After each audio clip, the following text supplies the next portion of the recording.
Salut tout le monde. Aujourd'hui, nous pourrons apprendre concernant la maison de miséricorde. Laisse-nous vers la Bible ensemble dans les livres de Jean chapitre 5. Laisse-nous faire la lecture et l'enseignement. Dans Jean chapitre 5, à partir du premier verset, la Bible dit comme ça.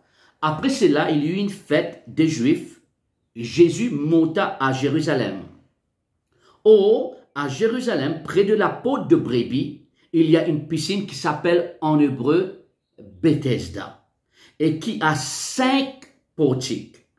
Sur ces portiques étaient couchés en grand nombre des malades, des aveugles, des boiteux, des paralytiques qui attendaient le mouvement des eaux. Quand un ange descendait de temps en temps dans la piscine et agitait l'eau, et celui qui descendait le premier, après que l'eau avait été agitée, était guéri, quelle que soit sa maladie. Là se trouvait un homme malade depuis 38 ans. Jésus, l'ayant vu couché et chassant qu'il était malade depuis longtemps, lui dit, « Veux-tu être guéri ?» Voilà où souligne ça dans la Bible. C'est une question que Dieu peut poser à nous tous aujourd'hui. Est-ce qu'il te l'est être guéri? Est-ce qu'il te l'est changé? Moi, là, on comprend quelque chose. Pourquoi cette question? Parce que, frères et sœurs, un changement, il peut apporter d'autres changements. Est-ce qu'il vraiment te laisse ce changement principal là? Parce que ce changement principal là peut apporter d'autres changements dans ta vie. Lorsque tu guéris, il peut dire avec cet homme, quand tu peux guérir, tu n'as pas pour sa camarade qui te à ce là. Ça 38 bananes qui te ensemble avec tout ça, 10 000 malades là, tu peux bien change de l'amitié. Tu peux bien change de façon de voir les choses. Tu as 38 ans tassé ici. Maintenant, comment pour guérir toi, si vraiment tu as envie d'être guéri, pour y avoir un changement après sa guérison là. Alors, la question clé, veux-tu être guéri?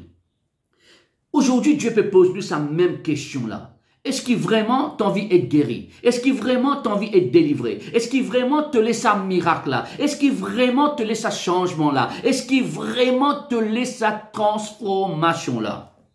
La question de Jésus, veux-tu être guéri? Verset 7, le malade lui répondit, Seigneur, je n'ai personne, moi les autres disent ça aussi, je n'ai personne pour me jeter dans la piscine quand l'eau est agitée et pendant que j'y vais, un autre descend avant moi. Lève-toi, lui dit Jésus, prends ton lit et marche. Aussitôt, cet homme fut guéri, il prit son lit et marcha.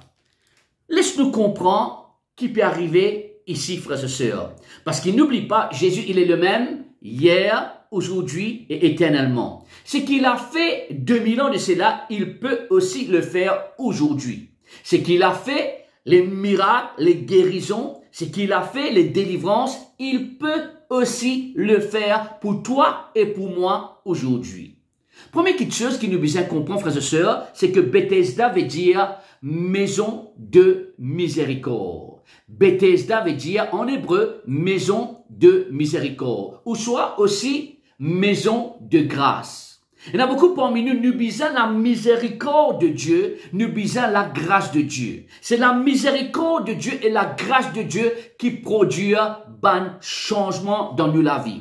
Pour qu'il nous capable dans la miséricorde de Dieu, nous besoin la foi. Pour qu'il nous trouve la grâce de Dieu, transforme nous la vie, nous besoin la foi. La foi est connectée avec la grâce de Dieu et la grâce de Dieu lui manifester une puissance de transformation.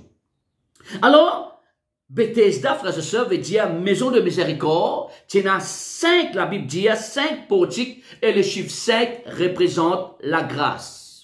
Nous prions aujourd'hui que la miséricorde de Dieu est sur toi. La Bible dit à moi comme ça, Dieu est riche en miséricorde. La Bible dit à moi comme ça, Dieu est bon et sa miséricorde dure pour toujours.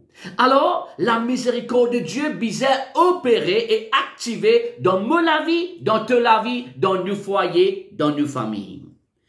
Maintenant, dans ce lieu-là, frères et sœurs, suivez-moi bien, il y a différentes catégories de personnes qui sont couchées, qui sont malades. Un grand nombre, la Bible dit à moi. Il y a des gens malades.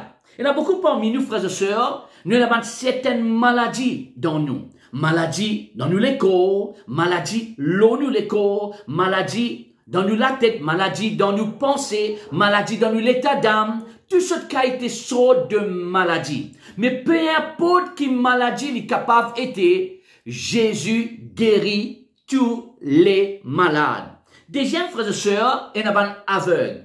Peut-être pas aveugle physiquement parlant, mais il y en a beaucoup parmi nous, frères et sœurs, à cause d'une circonstance de la vie. Frères et sœurs, à cause d'une situation qui nous vécu, nous passé, nous perdu, nous vision. Nous n'est plus dans sa mobilisation là, nous n'est plus dans sa action là, nous n'est plus dans sa l'inspiration, dans sa zèle pour avoir une vision, pour avoir une destinée, frères et sœurs. Mais que l'Éternel aujourd'hui commence à agir dans toute la vie. Une autre catégorie de personnes, c'est pas des gens boiteux. Il y en a beaucoup parmi nous, encore une fois, on aurait dit, peut-être nous pas physiquement boiter, mais frères et sœurs, nous peut en retard nous destiner. Nous peut biser un l'appui. N'oublie pas qui l'homme te dit. L'homme te dit, je n'ai personne. Il y en a beaucoup parmi nous, frères et sœurs, à cause de l'état, nous sentons-nous dans la solitude.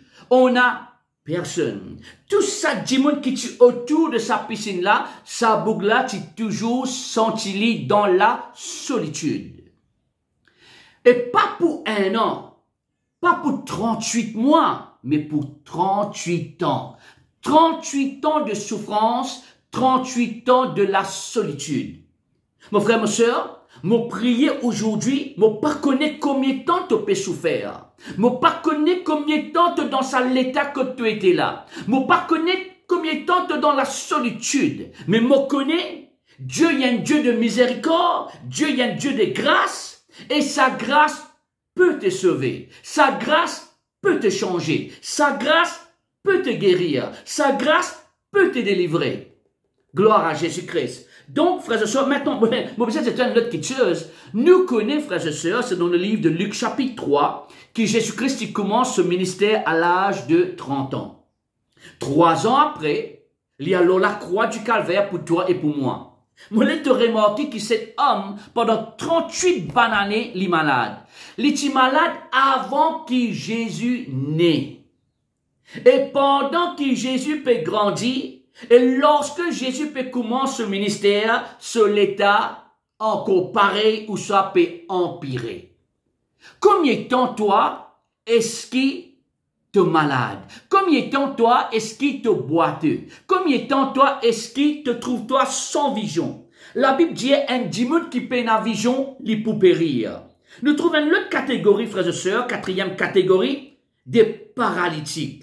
Des boités, des aveugles, des malades, des paralytiques. Dans quelle catégorie te trouves-toi, toi?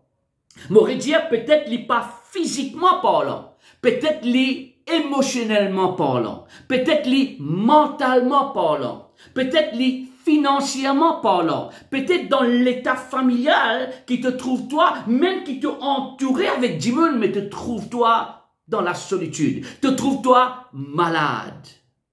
Elle demande quelque chose que Jésus-Christ dit dans le livre de Luc chapitre 4, frères et sœurs, en parlant à propos de l'onction du Saint-Esprit, il dit, l'Esprit du Seigneur est sur moi, car il m'a oint pour annoncer la bonne nouvelle. Me prier au nom puissant de Jésus-Christ qui par la miséricorde de Dieu, qui par la grâce de Dieu, bonne nouvelle commence à venir dans ta vie, commence à venir dans ton foyer, commence à venir dans ta famille. Après, il dit deuxième chose, il m'a envoyé pour guérir ceux qui ont un cœur brisé. Dans tout l'état d'émotion, dans tout l'état de te penser, dans tout l'état que tu étais, nous servis un Dieu de guérison. Me prier que la miséricorde de Dieu tient toi dans la misère, la miséricorde de Dieu tient toi dans tout l'état que tu étais. Mais ma question est la question de Jésus. Veux-tu être guéri? Parce que un changement pour provoque plusieurs changements. Est-ce qu'il te plaît pour sa premier changement principal là? Tu as besoin d'un toucher de Dieu et la miséricorde de Dieu produit le toucher de Dieu. Ça qui tu peux tenir toi captif, que l'Éternel à l'instant même dans le nom puissant de Jésus-Christ libère-toi de ta captivité, libère-toi de ta l'oppression, libère-toi de ta souffrance et que Dieu fait un miracle pour toi. L'Éternel est bon et sa miséricorde dure pour toujours. Bon Dieu bénis toi.